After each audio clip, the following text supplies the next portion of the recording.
ഞങ്ങൾക്കൊപ്പം അതോടൊപ്പം തന്നെ തുല്യ പ്രേക്ഷകർക്ക് വേണ്ടി ഇവിടെ വിശിഷ്ട അതിഥികളുമായി മാധ്യമ വിമർശയിലേക്ക് ഞങ്ങൾ നിങ്ങളെ സ്വാഗതം ചെയ്യുന്നു.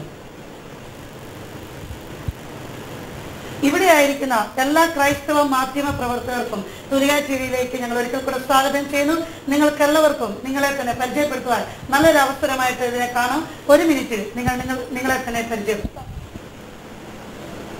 എൻ്റെ പേര് പാസ്റ്റർ ജെ ജോസഫ്. 37 വർഷമായി പ്രസിദ്ധീകരണത്തിലായിരിക്കുന്ന ജ്യോതിമാർഗം വാർത്താപത്രികയുടെ മാനേജിംഗ് എഡിറ്ററായി പ്രവർത്തിക്കുന്നു. ചച്ചമ്പൂരിലൊരു പാസ്റ്ററുമാണ്. എൻ്റെ പേര് സാംകുട്ടി മാത്യു റാന്നി. ഞാൻ ബിലീവേഴ്സ് ചാനൽ വാർത്താപത്രികയുടെ ചീഫ് എഡിറ്ററായിട്ട് പ്രവർത്തിക്കുകയാണ്. എൻ്റെ പേര് Raju Mathew. Good news charitable സൊസൈറ്റിയുടെ ട്രഷററായി വർക്ക് ചെയ്യുന്നു. എൻ്റെ പേര് ഗ്ലാഡ്സൺ ജേക്കബ്. ഞാൻ ഇന്ത്യ ബന്ധുക്ക ദൈവസഭ IPC കേരള സ്റ്റേറ്റ് കൗൺസിലിൻ്റെ മെമ്പറാണ്. എൻ്റെ പേര് ജെയ്സ് പാണ്ടനാട്, പെന്തക്കോസ്ത് പത്രങ്ങളിൽ എഴുതുന്നു.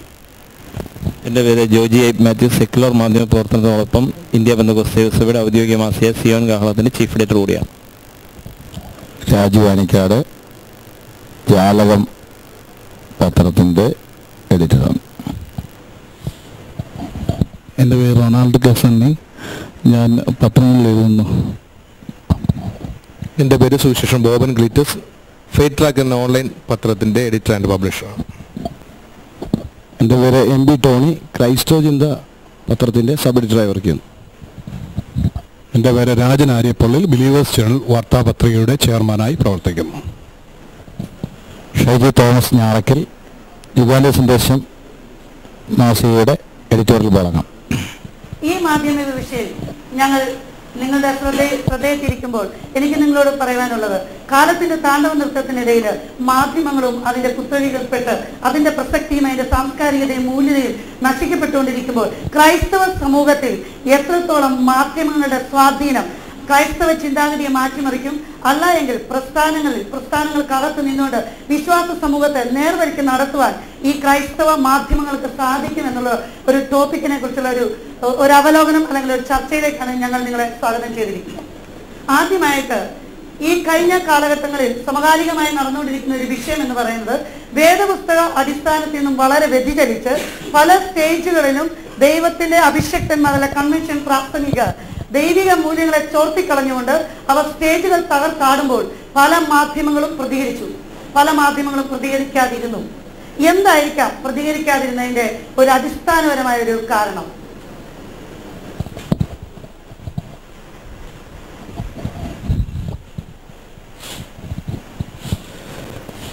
മാധ്യമങ്ങളെപ്പോഴും ഒരു പ്രഖ്യാപിത ലക്ഷ്യങ്ങളുടെ അടിസ്ഥാനത്തിലാണ് ഓരോ മാധ്യമവും പ്രവർത്തിക്കുന്നത്. പക്ഷേ മാധ്യമങ്ങളെപ്പോഴും ഒരു പൊതു നയം സമൂഹത്തിൻ്റെ മൂല്യത്തോടുള്ള ബന്ധത്തിൽ സ്വീകരിക്കേണ്ടതാണ്. പക്ഷെ നമ്മുടെ ഇടയിൽ കണ്ടുവരുന്ന ഒരു കാര്യം, പൊതുവായി സമൂഹത്തെ ബാധിക്കുന്ന ഒരു പ്രശ്നം ഉണ്ടാകുമ്പോൾ ആ പ്രശ്നത്തെ ആ നിലയിൽ സമീപിക്കാതെ വ്യക്തിപരമായ താല്പര്യങ്ങൾക്ക് വേണ്ടി, അവരുടെ സ്വാർത്ഥ ലാഭങ്ങൾക്ക് വേണ്ടി, നേട്ടങ്ങൾക്ക് വേണ്ടി ഉപയോഗിക്കുന്നത് കൊണ്ടാണ് ഒരുപക്ഷെ ഇത്തരം സമൂഹത്തെ പൊതുവായിട്ട് ബാധിക്കുന്ന ഒരു പ്രശ്നം വരുമ്പോൾ അത് പൊതുനയമായിട്ട് സ്വീകരിച്ചുകൊണ്ട് പ്രതികരിക്കേണ്ട മാധ്യമങ്ങൾ അതിൽ നിന്ന് ഒഴിഞ്ഞു നിൽക്കുന്നതിൻ്റെ കാരണം അവർക്ക് വ്യക്തിപരമായ താല്പര്യങ്ങളുണ്ട്. വ്യക്തിപരമായ താല്പര്യങ്ങളുണ്ടെന്ന് പറയുമ്പോൾ തന്നെ നാം മനസ്സിലാക്കേണ്ടത് ക്രൈസ്തവ മൂല്യങ്ങളുടെ അടിസ്ഥാനത്തിലാണ് ക്രൈസ്തവ മാധ്യമങ്ങൾ നാം ചലിച്ചുകൊണ്ടിരിക്കുന്നത്. അപ്പൊ വ്യക്തിപരമായ അല്ലെങ്കിൽ സ്വാർത്ഥപരമായ താല്പര്യങ്ങൾക്ക് വേണ്ടി മാധ്യമങ്ങൾ ചലിക്കാൻ തുടങ്ങിയാൽ ഇന്ന് കേരള സമൂഹത്തില് ഒരു ലക്ഷ്യത്തിലേക്ക് നടത്താൻ ആർക്കാ കഴിയുന്നത്? ഗുഡ് ന്യൂസിനെ സംബന്ധിച്ചിടത്തോളം ഗുഡ് ന്യൂസിന് ഒരു പോളിസി ഉണ്ട്. ആ പോളിസി വിട്ട് ഗുഡ് ന്യൂസ് മറ്റുള്ള കാര്യങ്ങൾ ചെയ്യുന്നതല്ല. അതുകൊണ്ട് ആത്മീയ ലോകത്തിന് കോട്ടം വരുന്ന രീതിയിൽ ഗുഡ് ന്യൂസ് ചെയ്യാറില്ല. തീർച്ചയായിട്ടും നമ്മളിപ്പോൾ കേട്ടല്ലോ, ഗുഡ് ന്യൂസ് എന്നൊരു പ്രസ്ഥാനത്തിന് അല്ലെങ്കിൽ ഗുഡ് ന്യൂസിന്റെ ആ ഒരു ഏകപക്ഷീയമായ ഒരു ഉത്തരമാണ് നമുക്ക് ലഭിച്ചത്. എന്നാൽ I am sorry to say, നമ്മളിവിടെ സംസാരിക്കുന്ന വിഷയം എന്ന് പറയുന്നത് ക്രൈസ്തവ മാധ്യമങ്ങൾ മൊത്തത്തിൽ ഏകീകരിക്കപ്പെട്ട് അടിസ്ഥാനപരമായിട്ട് നമുക്കൊരു ലക്ഷ്യമുണ്ടാകണം. ആ ലക്ഷ്യത്തിലേക്കായിരിക്കും നമ്മുടെ ചർച്ച ഇന്ന് എൻഡ് ചെയ്യുന്നത്. വീണ്ടും അതുകൊണ്ട് തന്നെ ഞാൻ മറ്റൊരു വ്യക്തിയിലേക്ക് ഈ മൈക്ക് കണ്ടു പറയുന്നു. പത്രങ്ങൾക്ക് മാത്രമേ ഈ സമൂഹത്തെ നേർവഴിയിലേക്ക് നയിക്കാൻ കഴിയുള്ളൂ. ഞാൻ പ്രദാനം ചെയ്യുന്ന പത്രം ഉൾപ്പെടെ കേരളത്തിലെ ഒട്ടുമുക്ക പത്രങ്ങളും ഇന്ന് കാണുന്ന ഈ ആത്മീക അപചയങ്ങൾക്കെതിരെ ശക്തമായി പ്രതികരിച്ചുകൊണ്ടിരിക്കുകയാണ്. ഒട്ടുമുക്ക പത്രങ്ങൾ അക്കൂട്ടത്തിലുണ്ടെന്ന് ഞങ്ങൾക്ക് ഉറപ്പുണ്ട്. അതുകൊണ്ട് നിശ്ചയമായും ചുരുക്കം ചിലരോ അല്ലെങ്കിൽ ആരെങ്കിലുമൊക്കെ സ്വാർത്ഥ താല്പര്യങ്ങൾക്കായി ഇതിനെതിരെ പ്രതികരിക്കാൻ തയ്യാറായില്ലെങ്കിലും ഇവിടുത്തെ ബഹുഭൂരിപക്ഷം പത്രങ്ങളും പ്രതികരിക്കുന്നുണ്ട്. ഞങ്ങൾക്ക് നിശ്ചയമായും ഈ ക്രൈസ്തവ സമൂഹത്തെ നേർവഴിക്ക് നടത്താൻ കഴിയും എന്ന് തന്നെയാണ് ഞാൻ പ്രതീക്ഷിക്കുന്നത്. ക്രൈസ്തവ സമൂഹത്തെ നേർവഴിക്ക് നടത്താൻ ക്രൈസ്തവ മാധ്യമങ്ങൾക്ക് വളരെ പ്രസക്തി ഉണ്ടെന്ന് ഇപ്പോൾ നാം കേട്ടു കഴിഞ്ഞു. എന്നാൽ കഴിഞ്ഞ കുറച്ച് മാസങ്ങൾ കൊണ്ട് കേരളത്തിൽ നടമാടിക്കൊണ്ടിരുന്ന അനേക മാരകമായ ഉപദേശ ശുദ്ധികൾക്കെതിരെ പോരാടുവാൻ പല മാധ്യമങ്ങളും തയ്യാറായില്ല. ബ്രദർ ജോജി ഐപ്പ്, ഉപദേശത്തെക്കുറിച്ച് പറയുമ്പോൾ ഇന്ത്യ പെന്തക്കോസ്ത് ദൈവസഭയുടെ അല്ലെങ്കിൽ പെന്തക്കോസ്ത് ഉപദേശങ്ങളെ ശക്തമായി പിന്തുണച്ചുകൊണ്ടാണ് ഞാൻ ഉൾപ്പെടുന്ന സിയോൻ കാഹളം മാസിക പുറത്തിറങ്ങിക്കൊണ്ടിരുന്നത്. ഉപദേശവിരുദ്ധമായ എല്ലാ ചിന്തകൾക്കെതിരെയും പ്രതികരിക്കുവാനായിട്ട് ആ മാസിക കഴിഞ്ഞിട്ടുണ്ട്. കഴിഞ്ഞ കാലങ്ങളിൽ ഇന്ത്യ പെന്തക്കോസ്ത് ദൈവസഭയുടെ നേതൃനിരയിലുള്ള പലരും ആ രീതിയിലുള്ള എഴുത്തുകൾ സിയോൻ കാഹളത്തിലൂടെ സമൂഹത്തെ അറിയിക്കുവാനായിട്ട് കഴിഞ്ഞിട്ടുണ്ട്. എപ്പോഴും ഈ ന്യൂ ജനറേഷൻ ചിന്തകൾക്കെതിരെയുള്ള ഒരു പോരാട്ടം അല്ലെങ്കിൽ ന്യൂ ജനറേഷൻ ചിന്തകൾക്കെതിരെയുള്ള ഒരു ശബ്ദം സഭയുടെ ഔദ്യോഗിക മാസിക എന്ന നിലയിലാണെങ്കിൽ പോലും ആ നിലയിൽ പ്രതികരിക്കുവാനും അതിൻ്റെ മുന്നോട്ടുള്ള പോക്കിൽ ഏറ്റവും ശക്തമായ ഉപദേശങ്ങൾക്ക് വേണ്ടി നിലനിൽക്കുവാനും ഇന്ത്യ പെന്തക്കോസ്ത് ദൈവസഭയുടെ ഔദ്യോഗിക മാസിക എന്ന നിലയിൽ സിയോൻ കാഹളത്തിന് കഴിഞ്ഞിട്ടുണ്ട് കഴിഞ്ഞ കാലങ്ങളിൽ. ഇപ്പോൾ നമ്മൾ കേട്ടില്ല, ഇന്ത്യ പെന്തക്കോസ്ത് ദൈവസഭയുടെ ഔദ്യോഗിക പത്രമായ സിയോൻ കാഹളത്തില് ബ്രദർ ജോജി ഐപ്പ് നമ്മളോട് സംസാരിച്ചത് നടക്കുന്ന കാര്യങ്ങൾ യാഥാർത്ഥ്യമായി തന്നെ പുറത്തു കൊണ്ടുവരുന്നുണ്ടോ എന്നാണ്. എന്നാൽ ബിലീവേഴ്സ് ചാനലിന്റെ പത്രപ്രതിനിധിയോട് എനിക്ക് ചോദിക്കാനുണ്ട്. സിസ്റ്റർ ബീന അവിടെ ചോദിച്ച ഒരു ചോദ്യം, ഉപദേശ വിരുദ്ധതയെക്കുറിച്ചൊക്കെയുള്ള കാര്യങ്ങൾ എന്തുകൊണ്ടാണ് ചില പത്രങ്ങൾ എഴുതാത്തത് എന്നൊരു ചോദ്യം ചോദിച്ചു. എൻ്റെ നിഗമനം ഇതാണ്, ഉപദേശം എന്താണെന്ന് തിരിച്ചറിയാൻ കഴിയാത്ത പത്രാധിപന്മാരാണ് കൂടുതലുള്ളതെന്നാണ് ഞാൻ വിശ്വസിക്കുന്നത്. ഉപദേശത്തെക്കുറിച്ചൊരു അറിവ്, വേദപുസ്തക പരിജ്ഞാനം ആണ് ഇതിനാവശ്യം. അപ്പോൾ യഥാർത്ഥമായ ഉപദേശം എന്തെന്ന് തിരിച്ചറിഞ്ഞെങ്കിൽ മാത്രമേ ഉപദേശവിരുദ്ധത എന്തെന്ന് തിരിച്ചറിഞ്ഞ് അതിനെ എതിർക്കാനായി സാധിക്കത്തുള്ളൂ. അതുമാത്രമല്ല, മുമ്പേ പ്രൊഫസർ രാജു ആനിക്കാട് ഓർപ്പിച്ചതുപോലെ വ്യക്തിപരമായ സ്വാർത്ഥ താല്പര്യങ്ങൾ ഇതിൽ പലപ്പോഴും ഉപദേശവിരുദ്ധ കാര്യങ്ങൾക്ക് അനുകൂലിച്ച് നിൽക്കുവാൻ പത്രങ്ങളെ പ്രേരിപ്പിക്കാറുണ്ട്. എന്നാൽ കഴിഞ്ഞ ചില നാളുകളായിട്ട് ഇവിടുത്തെ പത്രങ്ങൾ ഒരുമിച്ച് നിന്ന് ചില ഉപദേശവിരുദ്ധമായ കാര്യങ്ങൾ അതിനെതിരെ പ്രതികരിക്കുവാൻ കഴിഞ്ഞിട്ടുണ്ട്. അതിൻ്റെ ഫലമായിട്ട് പല ദുരുപദേശകരും കളം വിട്ടു പോയതും ഞങ്ങൾക്കറിയാം. എന്നാൽ കൂട്ടായ ഒരു പരിശ്രമം ഉണ്ടെങ്കിൽ മാത്രമേ ഇത്തരം കാര്യങ്ങൾക്കെതിരെ വിജയം വരിക്കാൻ കഴിയത്തുള്ളൂ എന്നാണ് എൻ്റെ ഒരു അഭിപ്രായം. സാംബാസ് ഇപ്പോൾ പറഞ്ഞതായ ആ മറുപടിയിൽ ഒരു കാര്യം എടുത്തു പറഞ്ഞു, കൂട്ടായ ഒരു പ്രവർത്തനം ഉണ്ടെങ്കിൽ മാത്രമേ സമൂഹത്തിന്റെ തിന്മകൾക്കെതിരെ, അത് ഇന്ത്യ പെന്തക്കോസ്ത് ദൈവസഭയായാലും ചർച്ച് ഓഫ് ഗോഡ് ആയാലും ഏത് ഡിനോമിനേഷൻസ് ആയാലും ക്രൈസ്തവ സമൂഹത്തിനകത്ത് ഉരുത്തിരിഞ്ഞു വരുന്നതായ ജാതീയപരമായ രാഷ്ട്രീയപരമായ വിഷയങ്ങൾക്കെതിരെ നമുക്ക് സംസാരിക്കാൻ, നമുക്ക് എഴുതുവാൻ കഴിയണമെങ്കിൽ we need a team spirit. ആണോ ടോണി? ഇപ്പോൾ കടന്നുകൂടിയിട്ടുള്ള ദുരുപദേശങ്ങളെക്കുറിച്ച് ഒരു പുതിയ കാര്യമായിട്ട് എനിക്ക് തോന്നുന്നില്ല. കാരണം ചരിത്രത്തിൻ്റെ ഏടുകൾ നാം പരിശോധിച്ചു കഴിഞ്ഞാൽ നമുക്കിത് മുൻ കാലഘട്ടങ്ങളിലും ദുരുപദേശങ്ങളും കൾട്ടുകളും നമ്മുടെ സമൂഹത്തിൽ അല്ലെങ്കിൽ ക്രിസ്തീയ സമൂഹത്തിൽ ഉള്ളതായിട്ട് കാണാൻ കഴിയുന്നുണ്ട്. രണ്ടാമതായിട്ടുള്ള കാര്യം, ഇവിടെ ഒരു കച്ചവട താല്പര്യമാണ് പത്രപ്രവർത്തനത്തിന് അല്ലെങ്കിൽ പത്രം പ്രസിദ്ധീകരിക്കുന്ന ആളുടെ പല വ്യാഖ്യാനങ്ങൾക്കും അല്ലെങ്കിൽ അദ്ദേഹത്തെ എഴുത്തുകളെയും പ്രേരിപ്പിക്കുന്നത്. പല പത്രങ്ങളും അവരുടെ കച്ചവട താല്പര്യങ്ങൾ നശിക്കും അല്ലെങ്കിൽ ലാഭം നഷ്ടമാവും എന്ന് തോന്നുമ്പോൾ പലതിനോടും കണ്ണടയ്ക്കേണ്ട സ്ഥിതി അവർക്കുണ്ടാകുന്നുണ്ട്. മൂന്നാമതായിട്ട് ക്രൈസ്തവൻ്റെ കാര്യം, ക്രൈസ്തവൻ്റെ പലപ്പോഴും ലാഭങ്ങൾ വേണ്ട എന്ന് വെച്ച് അല്ലെങ്കിൽ നഷ്ടം സഹിച്ചുകൊണ്ട് ദുരുപദേശങ്ങൾക്കെതിരെ കടുത്ത നിലപാടെടുക്കുകയും അതിനുവേണ്ടി ഒരു കരുത്തുറ്റ ടീമിനെ വാർത്തെടുക്കുകയും നല്ല എഴുത്തുകാരെ വചനമറിയുന്ന നേരത്തെ പാസ്റ്റർ സാംകുട്ടി പറഞ്ഞ പോലെ വചനമറിയുന്ന, ബൈബിളിനെ കുറിച്ച് ആഴത്തിലറിയുന്ന ദുരുപദേശ പ്രവർത്തകരുള്ള ദുരുപദേശം പ്രചരിപ്പിക്കുന്നവരുമായി ഏറ്റുമുട്ടുവാൻ കരുത്തുള്ളവരെ അതിൽ സംഘടിപ്പിക്കുകയും അവർ എഴുത്തുകൾക്ക് പ്രചാരം നൽകുകയും ക്രൈസ്തവന് ചെയ്തിട്ടുണ്ട്. പലപ്പോഴും പലരും കണ്ടടയ്ക്കുന്ന കാരണം നേരത്തെ പറഞ്ഞു കച്ചവട താല്പര്യം മാത്രമാണ് ലാഭം. പക്ഷെ ഞങ്ങളുടെ കൂട്ടത്തിൽപ്പെടുന്ന പലരും ഈ ലാഭം വേണ്ട എന്ന് വെച്ച് സത്യത്തിന് വേണ്ടി നിൽക്കുക എന്നുള്ളതാണ് ഞങ്ങളുടെ ലക്ഷ്യം.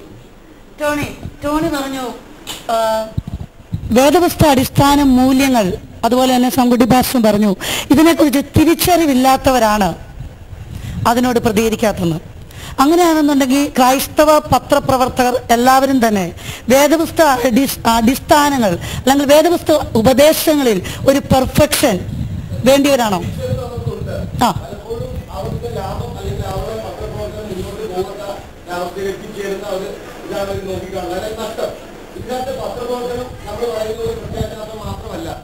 പത്രപ്രവർത്തനത്തിൽ ലാഭത്തിന്റെ ഒരു കണക്കൂടെയുണ്ട്. അത് ഈ ഒരു കാലഘട്ടത്തിൽ ചലച്ചിത്രം എടുത്താലും എഴുത്തെടുത്താലും പാട്ടെടുത്താലും എന്തെടുത്താലും അതിൻ്റെ ലാഭനഷ്ട കണക്കുകളുണ്ട്.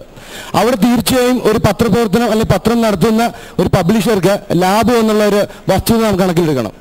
ഈ ലാഭത്തെ വേണ്ട എന്ന് വെക്കുന്ന ആ ആദർശത്തെ അല്ലെ പ്രത്യാശാസ്ത്രത്തെ മുറുകെ പിടിക്കുന്ന ഒരാൾക്ക് ഇവരോട് പോരാടാൻ കഴിയും. അല്ലാത്ത പലർക്കും അറിഞ്ഞിട്ട് തന്നെ കണ്ണടക്കേണ്ട അവസ്ഥയിലേക്ക് എത്തും. ലാഭനഷ്ടങ്ങളുടെ അടിസ്ഥാനത്തിലാണോ പത്രപ്രവർത്തനം നടക്കുന്നത്? ഇന്ന് അങ്ങനെ ഇല്ലെന്ന് പറയാൻ പറ്റത്തില്ല. പല പത്രങ്ങളിലും വരുന്ന വാർത്തകൾ അല്ലെങ്കിൽ ചില കാര്യങ്ങൾ ശബ്ദിക്കാതെയും ചില കാര്യങ്ങൾക്ക് മാത്രമേ ശബ്ദിക്കുകയും ചെയ്യുന്ന കാണുമ്പോൾ അവർ ചിലത് ലാഭത്തിന് വേണ്ടി തന്നെ ചിലതിനെ എഴുതാതിരിക്കുന്നു, അല്ലെങ്കിൽ കണ്ടില്ല എന്ന് നടിക്കുന്നു. ലാഭത്തിൻ്റെ കണ്ണുകളുണ്ട്. പിന്നെ പത്രപ്രവർത്തകർ നേരത്തെ പറഞ്ഞ കണക്ക് എല്ലാവർക്കും ഉപദേശങ്ങൾ അറിയണമെന്ന് അറിയുന്നില്ല, അല്ലെ എന്തിനെക്കുറിച്ച് പ്രതികരിക്കാൻ അറിയുന്നില്ലെന്നും പറഞ്ഞാലും ഒഴിഞ്ഞിരിക്കണമെന്നില്ല. അറിയാവുന്ന ഒരുപാട് വിജ്ഞാനികൾ തിയോളജിസ്റ്റുമാർ നമ്മുടെ ഇടയിലാണ്. അവരെ കൊണ്ട് എഴുതിക്കാം, അവരെ ഉൾപ്പെടുത്തിക്കൊണ്ട് അതിന് മറുപടി കൊടുക്കാം. പക്ഷെ അത് മനഃപൂർവ്വം ഒഴിഞ്ഞു മാറുകയാണ്. പലതിനകത്ത് അവരിടപെടുന്നില്ല, മറ്റൊരാളുടെ ശത്രുത വേണ്ട, അല്ലെങ്കിൽ അവരിൽ നിന്ന് കിട്ടുന്ന ലാഭം ഇല്ലാതായി പോകണ്ട, മനഃപൂർവ്വം ഒഴിഞ്ഞു മാറുകയാണ്. എന്നാൽ പത്രപ്രവർത്തകർ ചെയ്യേണ്ട ദൗത്യത്തിലേക്ക് തിന്മകൾ, ഇതിനൊക്കെ ദുരുപദേശ പ്രചരണങ്ങളുടെ അതിപ്രസരം പത്രപ്രവർത്തകർക്ക് ചെയ്യാൻ പറ്റുന്ന ഒരു വലിയ പങ്കുണ്ട്. അതിന് എല്ലാവരും കൂടെ സാംകുട്ടി ഞാൻ പറഞ്ഞ കണക്ക് ഒന്നിച്ച് തന്നെ നിൽക്കണം. പത്രപ്രവർത്തകരും എനിക്ക് തോന്നുന്നു ഒന്നിച്ച് നിൽക്കാൻ കഴിയുന്നില്ല. അവരും വ്യത്യസ്ത നിലയിൽ ഗ്രൂപ്പുകളായി പോകുമോ അല്ലെങ്കിൽ പോകുന്നുണ്ടോ ചിന്തിക്കേണ്ടിയിരിക്കുന്നു. അതിനേക്കാൾ നല്ലത് പത്രപ്രവർത്തകർ എല്ലാവരും പത്രപ്രവർത്തനത്തിൽ ഒന്നിച്ചു തന്നെ നിൽക്കണം. പറഞ്ഞു വരുമ്പോൾ പത്രപ്രവർത്തനങ്ങൾക്കകത്ത് മത്സരമേറി വരുന്നു പറയുമ്പോൾ നമുക്ക് എല്ലായിടത്തും അംഗസംഖ്യ വർദ്ധിക്കുമ്പോൾ നമ്മൾ ടീമുകൾ ഉണ്ടാക്കും, അല്ലെങ്കിൽ അവിടെ ഒരു സംഘടന അങ്ങനെ രൂപീകരിക്കുമ്പോൾ ഒന്നിനധികം സംഘടന. ഇപ്പം എനിക്കൊരു പത്രത്തെ ഇഷ്ടമല്ലെങ്കിൽ ഞാൻ കണ്ടുവരുന്നത് പലപ്പോഴും ഞാൻ ഈ ഇടയ്ക്ക് ഒരു സംഭവം കണ്ടു. ഒരാൾ എഴുതിയ അല്ലെങ്കിൽ ഒരു പത്രത്തിൽ വരുന്ന ആ ലേഖനത്തെ അനുകൂലിക്കാതിരിക്കാം, പക്ഷെ മറ്റൊരു പത്രക്കാരൻ അതിനെ പ്രതികൂലിച്ചെഴുതുമ്പോൾ അതുകൊണ്ട് ഒന്നിനെ കൊണ്ട് വളരാനാണെന്ന് എനിക്ക് തോന്നുന്നു. ക്രൈസ്തവ സമൂഹത്തിനകത്തെ പത്രപ്രവർത്തകരുടെ മത്സരം അത് ഇതുപോലുള്ള നന്മകളെ കാണിക്കാൻ പറ്റാതെ വണ്ണം തടസ്സമായിട്ട് വരും. പ്രിയപ്പെട്ട പ്രേക്ഷകരെ, ഒന്നാമത്തെ നമ്മുടെ കൺക്ലൂഷനിലേക്ക് നാം എത്തിയിരിക്കുകയാണ്. ക്രൈസ്തവ മാധ്യമങ്ങൾക്കിടയിൽ ക്രൈസ്തവ മാധ്യമങ്ങളുടെ വളർച്ചയെ തടസ്സപ്പെടുത്തുന്ന ഒന്നാമത്തെ വിഷയം നാം കണ്ടു കഴിഞ്ഞു. അത് പത്രപ്രവർത്തകരുടെ ഇടയിൽ നടക്കുന്ന മത്സരമാണ്. ക്രൈസ്തവ സമൂഹത്തിൽ ഈ മത്സരം പാടുണ്ടോ? വളർച്ചയിൽ മത്സരം ബാധിക്കുന്നു എന്ന് പറയുന്നത് എനിക്ക് അംഗീകരിക്കാൻ കഴിയില്ല. കാര്യം മത്സരം മനുഷ്യന്റെ ആരോഗ്യത്തിനുള്ള ഒരു കാരണമാണ്. അത് ഏതൊരു പത്രപ്രവർത്തന രംഗത്താണെങ്കിലും കായിക രംഗത്താണെങ്കിലും രാഷ്ട്രീയ രംഗത്താണെങ്കിലും നമ്മുടെ ഇവിടുത്തെ സഭാ നേതൃത്വത്തിന്റെ രംഗത്താണെങ്കിലും എവിടെയും ഒരു സ്വാഭാവിക മത്സരം ബൈബിൾ പഠിച്ചാൽ നമുക്ക് കാണാൻ കഴിയുന്നുണ്ട്. ആരോഗ്യപരമായ മത്സരം ആരോഗ്യപരമായ മത്സരത്തെ കുറിച്ചാണ് ഞാൻ പറഞ്ഞു വരുന്നത്. ഒരിക്കലും പത്രങ്ങളെല്ലാം ഒരേ രീതിയിൽ എഴുതണം എന്ന് പറയുന്നതിനോട് എനിക്ക് യോജിപ്പില്ല. കാര്യം എന്റെ പത്രത്തിന്റെ ഉദ്ദേശ ലക്ഷ്യം വേറൊന്നാണ്, ജെയ്സ് പ്രതിദാനം ചെയ്യുന്ന പത്രത്തിന്റെ വേറൊന്നാണ്, ജെ ജോസഫ് പ്രതിദാനം ചെയ്യുന്ന പത്രത്തിന്റെ വേറൊന്നാണ്. കാരണം അവർ ഓരോരുത്തരും ഏത് പത്രങ്ങൾ എടുത്താലും ആത്മീയമായ ലക്ഷ്യം ഒന്നു തന്നെയാണെങ്കിലും അതിന്റെ ഓരോ എഴുത്തുകാരുടെയും അവരുടെ ഓരോ കാരണങ്ങളിലും പല വ്യത്യസ്തമായ നിലകളിലാണ് അവർ പ്രവർത്തിക്കുന്നത്. വ്യത്യസ്തമാകാം. പക്ഷെ ക്രൈസ്തവ സമൂഹത്തിൽ നാം നിലനിൽക്കുന്നുകൊണ്ട് അതിന്റെ വേദപുസ്തക അടിസ്ഥാന ഉപദേശങ്ങൾ ഫോളോ ചെയ്ത് നാം പത്രപ്രവർത്തനം നടത്തുന്നവരാണ് ഈ കൂട്ടത്തിൽ വന്നിരിക്കുന്നത്. അല്ല, വേദപുസ്തക പ്രമാണങ്ങളെ ലംഘിക്കുമെന്നല്ല പറഞ്ഞ, അല്ല ഉപദേശങ്ങൾക്ക് വേണ്ടി നിൽക്കുന്നു, നമ്മുടെ തുടക്കം അതായിരുന്നല്ലോ. അല്ല ഉപദേശങ്ങൾക്ക് വേണ്ടി നിൽക്കുന്നു. പക്ഷേ ഹല്ലേലൂയ അല്ലെങ്കിൽ ബിലീവേഴ്സ് ചാനൽ എഴുതണ പോലെ ക്രൈസ്തവർക്ക് എഴുതാൻ പറ്റില്ല. അല്ലെങ്കിൽ തീർച്ചയായിട്ടും ഇൻഡിവിജ്വൽ പത്രങ്ങളുടെ കാഴ്ചപ്പാടുണ്ട്, ആ കാഴ്ചപ്പാടനുസരിച്ച് അത് ഞങ്ങൾ അഗ്രി ചെയ്യുന്നു. പക്ഷെ നമ്മൾ സംസാരിച്ചു വന്ന വിഷയം എന്ന് പറയുന്നത് ഇതിന്റെ മൂല്യത ശോഷിച്ചു പോകുന്നു അല്ലെ? അതൊരു മത്സരം കൊണ്ടാണോ, ഒരു കാലഘട്ടത്തിന്റെ ഇത് കൊണ്ടാണോ, അല്ലെങ്കിൽ മറ്റു സമൂഹത്തിന്റെ അപജയത്വം ഈ കാരണങ്ങളുണ്ടല്ലോ? ഓക്കെ, സ്വിച്ച് ചെയ്ത് നമുക്ക് കേൾക്കാം.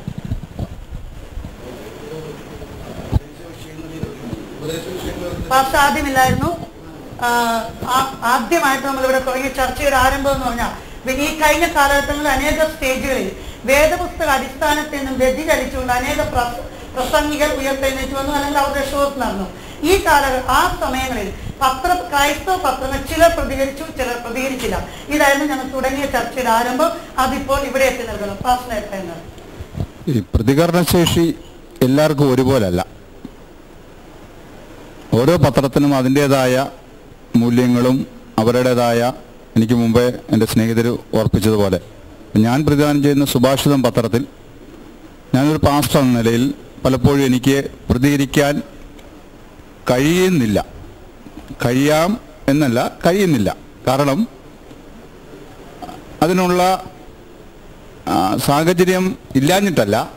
പക്ഷെ ഞാൻ പ്രതിദാനം ചെയ്യുന്ന ഒരു പാസ്റ്റർ, IPCയിലെ ഒരു ശുശ്രൂഷ എന്ന നിലയിൽ പലപ്പോഴും അതൊക്കെ പൊതുവേദിയിൽ പറയാറുണ്ട്, പക്ഷെ അത് എഴുതാറില്ല.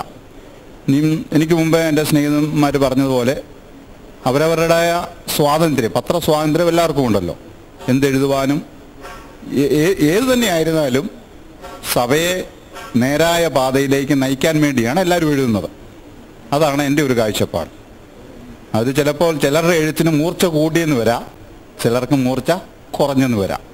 അതുകൊണ്ട് അവർക്കെതിരെ അമ്പെയ്യുവാനും അവർക്കെതിരെ അവരുടെ കൈകൾ മുറിച്ച് കളയുവാനും ഒന്നും നമ്മൾ മുന്നോട്ട് പോകേണ്ട കാര്യമില്ല.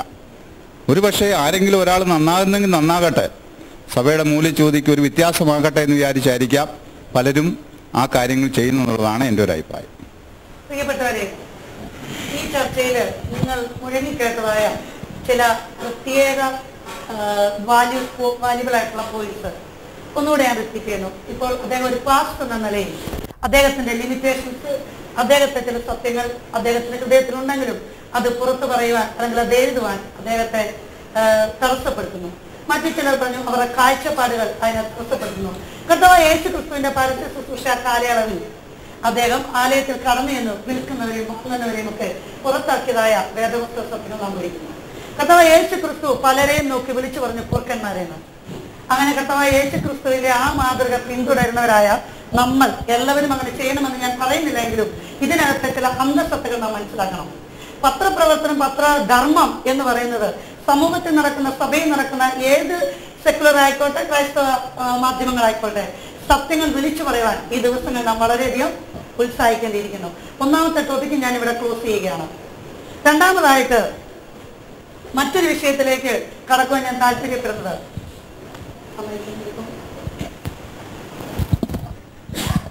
ക്രൈസ്തവ സമൂഹത്തിലെ പത്രപ്രവർത്തകരെ ഡിനോമിനേഷൻസിനകത്ത് പൊസിഷൻസ് കൊടുത്തുകൊണ്ട് അവരപ്പോൾ അതിനകത്ത് ഒരു അംഗമായി തീരുന്നു. അത് പത്രപ്രവർത്തനത്തെ സാരമായി ബാധിക്കുന്നുണ്ടോ? എല്ലാ പത്രപ്രവർത്തകർക്കും അങ്ങനെ ഓരോ സംഘടനകൾക്കകത്ത് വലിയ ഭാരവാഹിത്വം ലഭിക്കുന്നതായിട്ട് എനിക്ക് തോന്നുന്നില്ല. ചിലർക്ക് മാത്രമാണ് അങ്ങനെയുള്ള അംഗത്വം ലഭിക്കുവാൻ ഇടയായിത്തീരുന്നത്. അതൊരിക്കലും പത്രത്തിൻ്റെ വ്യക്തമായിരിക്കുന്ന കാഴ്ചപ്പാടുകൾക്കിന്ന് മാറ്റം സംഭവിക്കുന്നതിന് അതൊരിക്കലും കാരണമായി തീരുന്നുണ്ടെന്നും ഞാൻ വിശ്വസിക്കുന്നില്ല.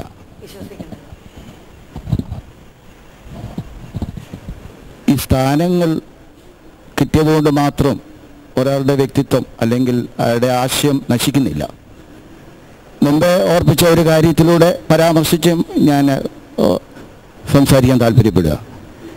ഈ കൃപയുടെ സുവിശേഷം ഇങ്ങനെയുള്ള ആധുനിക പ്രവണതകൾ ബന്ധക്കോസ് സമൂഹത്തിൽ കത്തിക്കയറിയപ്പോൾ ഇവിടെയുള്ള ചില പത്രങ്ങൾ അതിനെതിരായിട്ട് വിമർശിച്ചു.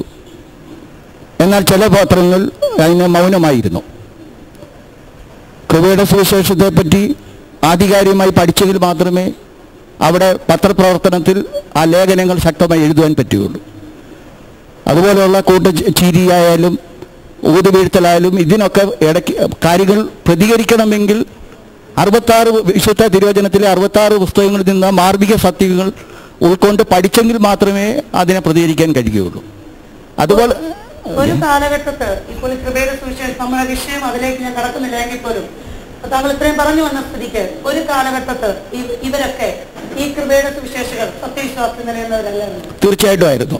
അപ്പോൾ തിരുവചന സത്യങ്ങൾ അറിയത്തില്ല എന്ന് നാം പറയുന്നതിനകത്ത് യാതൊരു അർത്ഥവും അല്ല. അത് ക്രൗഡ് കാലഘട്ടത്തിനനുസരിച്ച് ക്രൗഡ് പുള്ളേഴ്സായിട്ട് മാറുമ്പോഴാണ് സത്യസുവിശേഷത്തിന് വ്യതിചലിക്കേണ്ട ഒരു പ്രവണത ഉണ്ടാകുന്നത്. ഇപ്പം മാസീവായിട്ടുള്ള കൺവേർഷനും മാസീവായിട്ടുള്ള സാൽവേഷൻ രക്ഷയിലേക്കും വരുന്ന ഒരു സ്റ്റേജ് പെർഫോമൻസിനെയാണ് ജനം താല്പര്യപ്പെടുന്നതും ചില മാധ്യമങ്ങൾ അതിനെ പുകഴ്ത്തുകയും ചെയ്യുന്ന ഒരു പ്രവണത കാണുന്നുണ്ട്.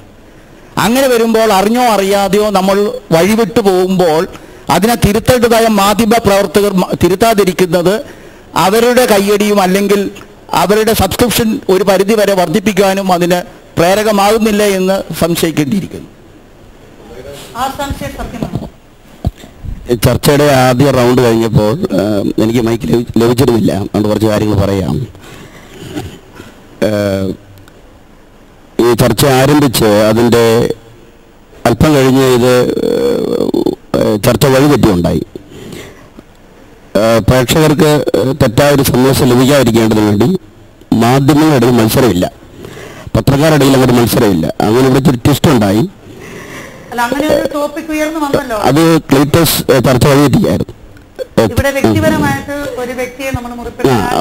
അവിടെ പത്രക്കാരുടെ ഇടയിൽ യാതൊരു മത്സരമില്ല. പെന്തക്കോസ്ത് ജീർണതയോടുള്ള ബന്ധത്തിൽ മാധ്യമ നിലപാടുകളുമായി ബന്ധപ്പെട്ട് 3 ചേരികളിലാണ് ഞാൻ മാധ്യമങ്ങളെ കാണുന്നത്. ഒന്ന്, നിഷ്ക്രിയമായ നിലപാടെടുക്കുന്ന പത്രങ്ങൾ. മറ്റൊന്ന്, ഈ സകല ജീർണതകളെയും പ്രോത്സാഹിപ്പിക്കുന്ന മാധ്യമങ്ങൾ. മൂന്നാമത്തെ ചേരി ഈ തിന്മകളെ ശക്തമായി ആക്രമണത്തിന് അഗ്രസീവായി നിലപാടെടുക്കുന്ന മാധ്യമങ്ങളുണ്ട്. ഈ 3 ചേരികളിലാണ് പെന്തക്കോസ്ത് മാധ്യമങ്ങൾ നിലയുറപ്പിച്ചിരിക്കുന്നത്. അത് മുഖ്യധാര പാരമ്പര്യം അവകാശപ്പെടുന്നവർ പോലും നിഷ്ക്രിയ നിലപാടാണ് ഈ തിന്മകൾ കാണുമ്പോൾ അവരെടുക്കുന്നത് പലരും. എന്നാൽ ഈ ദുഷ്പ്രവണതകളെ, തിന്മകളെ ശക്തമായി ആക്രമിക്കുന്ന മാധ്യമങ്ങൾ മറ്റിടത്തുണ്ട്. ഈ കഴിഞ്ഞ 10 വർഷത്തെ പെന്തക്കോസ്തിന്റെ വർത്തമാന മുഖം വികൃതമാക്കുന്ന ഈ ജീർണതകൾക്ക് മാധ്യമങ്ങളും പങ്കുണ്ട്. അതിൽ ഈ തിന്മകളെല്ലാം താലോലിക്കുന്ന, ഈ ദുരുപദേശങ്ങൾക്കെല്ലാം പിന്തുണ കൊടുക്കുന്ന, അനീതിയുടെ കൂലി വാങ്ങിച്ചുകൊണ്ട് സപ്ലിമെന്റ് രാഷ്ട്രീയം നടത്തുന്ന, തികഞ്ഞും വാണിജ്യാടിസ്ഥാനത്തിൽ മാധ്യമ പ്രവർത്തനം നടത്തുന്ന ഒരു കൂട്ടം ആളുകൾ. പെന്തക്കോസ്ത് എഴുത്തുകാരൻ്റെ ടെക്സ്റ്റ് ബുക്ക് ബൈബിളായിരിക്കെ ഒരു പെന്തക്കോസ്ത് പാസ്റ്റർ ദുരുപദേശത്തിനെതിരെ എനിക്ക് സംസാരിക്കാൻ പറ്റത്തില്ല എന്ന് പറയുമ്പോൾ അദ്ദേഹത്തിന് നിസ്സഹായത വെളിവാക്കപ്പെടുകയാണ്. ഒരു മാധ്യമം, as A pastor, as A writer, ഒരു എഴുത്തുകാരൻ നിലയിൽ, ഒരു പാസ്റ്റർ എന്ന നിലയിൽ, പത്രാധിപർ എന്ന നിലയിൽ നിലപാട് വ്യക്തമാക്കേണ്ടതാണ്. പറയുന്ന കാര്യങ്ങൾക്ക് മൂല്യത ഉണ്ടെങ്കിൽ പോലും ഒരു വ്യക്തിയുടെ ലിമിറ്റേഷൻസ് എപ്പോഴും നാം അറിഞ്ഞിരിക്കുന്നത് എല്ലാ തലത്തിലും എല്ലാ അർത്ഥത്തിലും ആ വ്യക്തിത്വത്തെ നാം ബഹുമാനിക്കുന്നതിന് തുല്യമാണ്. അപ്പൊ വ്യക്തിഹത്യകളിലോട്ട് കടക്കാതിരിക്കണമെന്ന് അപേക്ഷിക്കുന്നു. രണ്ടാമത്തെ വിഷയം, പൗലോസ് ഗലാത്യ ലേഖനം 2-ാം അധ്യായത്തിൽ പറയുന്നുണ്ട്, ഞങ്ങൾ സത്യത്തിന് സാക്ഷി നിൽക്കേണ്ടതിന് ഒരു നാഴിക പോലും വഴങ്ങിക്കൊടുത്തില്ല. പൗലോസ് വഴങ്ങിക്കൊടുത്തിരുന്നെങ്കിൽ ഗലാത്യ സഭയുടെ ഗതി എന്താകുമായിരുന്നു? ഗലാത്യ സഭയുടെ അവസ്ഥ എന്തായിരുന്നു? വളരെ ശക്തമായ ജൂഡായിസം പരിച്ഛേദനവാദികൾ സഭയ്ക്കകത്ത് നുഴഞ്ഞു കയറിയപ്പോൾ ഞങ്ങൾ ഒരു നാഴിക പോലും വഴങ്ങിക്കൊടുത്തില്ല. കോംപ്രമൈസ് ചെയ്യാത്ത ആത്മീയത. ഒരു പെന്തക്കോസ്ത് വിശ്വാസ പ്രഖ്യാപനം ഉയർത്തിപ്പിടിക്കുന്ന ഒരു മാധ്യമ നിലയിൽ, പാസ്റ്റർ നിലയിൽ, അത് ബുദ്ധിജീവിയാകട്ടെ, എഴുത്തുകാരനാകട്ടെ, ആരുമാകട്ടെ, അവർ ഉപദേശ വിഷയങ്ങളിൽ വഴങ്ങേണ്ട ആവശ്യമില്ല. അന്നത്തെ എന്താണ് പരിമിതി? ആ പരിമിതിയിലാണ് ദുരൂഹതയുള്ളത്. മിണ്ടാതിരിക്കുന്നതിനാണ് ദുരൂഹതയുള്ളത്. ഏറ്റവും പ്രധാനപ്പെട്ട വിഷയം ഇതാ. അല്ല, ഇവിടെ മത്സരമില്ല. ഇവിടെ ശക്തമായി ജീർണതയെ ശക്തമായി എതിർക്കുന്നവരുണ്ട്. ആ മാധ്യമ വിമർശനം പെന്തക്കോസ്തിന്റെ വിശുദ്ധി നിലനിർത്താൻ വേണ്ടിയാണ്. ആ മാധ്യമ വിമർശനം ക്രിസ്ത്യൻ മൊറാലിറ്റി നിലനിർത്താൻ വേണ്ടിയാണ്. ആ വിശുദ്ധിയുടെ തിളക്കം നിലനിർത്താൻ ഈ വിമർശനം ആവശ്യമാണ്. പത്രപ്രവർത്തന രംഗത്ത് ജെയിംസ് പാങ്ങനാട് പറഞ്ഞതായ ഈ മൂല്യമായ പോയിന്റ്സിനോട് എങ്ങനെ അഭിപ്രായം? ജെയിംസ് പറഞ്ഞത് വളരെ ആധികാരികമായ ഒരു സ്റ്റേറ്റ്മെന്റ് തന്നെയാണ്. പത്രപ്രവർത്തനങ്ങൾ നല്ലവണ്ണം അറിയാവുന്ന, പത്രധർമ്മം അറിയാവുന്നവരാണ് മിക്കവാറും എല്ലാ പത്രക്കാരുമെന്ന് ഞാൻ വിശ്വസിക്കുന്നു. എന്നാൽ വ്യക്തി താല്പര്യങ്ങൾക്ക് വേണ്ടി പത്രത്തെ അവരുടെ തൂലിക ചലിക്കുന്ന സാഹചര്യങ്ങൾ ഉണ്ടാകുമ്പോൾ പത്രപ്രവർത്തനത്തിൽ ഭിന്നതയുണ്ടോ എന്ന് ചിന്തിക്കേണ്ടതായ ഒരു സന്ദേഹം ഉണ്ടാകാൻ സാധ്യതയുണ്ട്. ചില കാര്യങ്ങളിൽ വ്യക്തിപരമായ അഭിപ്രായങ്ങളുള്ള പത്രങ്ങളുണ്ട്, വ്യക്തിപരമായിട്ടുള്ള, അത് പേരെടുത്ത് പറയേണ്ട കാര്യമില്ല. ആ പത്രം മുമ്പേ ഇവിടെ ആരോ മെൻഷൻ ചെയ്തു, പലരുടെ ഒരു റിപ്പീറ്റേഷനെ അനുബന്ധിച്ച് ചെയ്യുന്ന കാര്യങ്ങളെക്കുറിച്ച്. അങ്ങനെയുള്ള വാർത്തകൾ പലപ്പോഴും കാണുന്നുണ്ട്. എന്നാൽ വാർത്തകളുടെ വാർത്തകളാക്കി അതിനെ വിപുലീകരിക്കുന്ന പത്രികകൾ ചിന്തിക്കേണ്ടതായ പത്രപ്രവർത്തനത്തിന്റെ ഒരു ഭാഗമായി തന്നെ കാണേണ്ടിയിരിക്കുന്നു.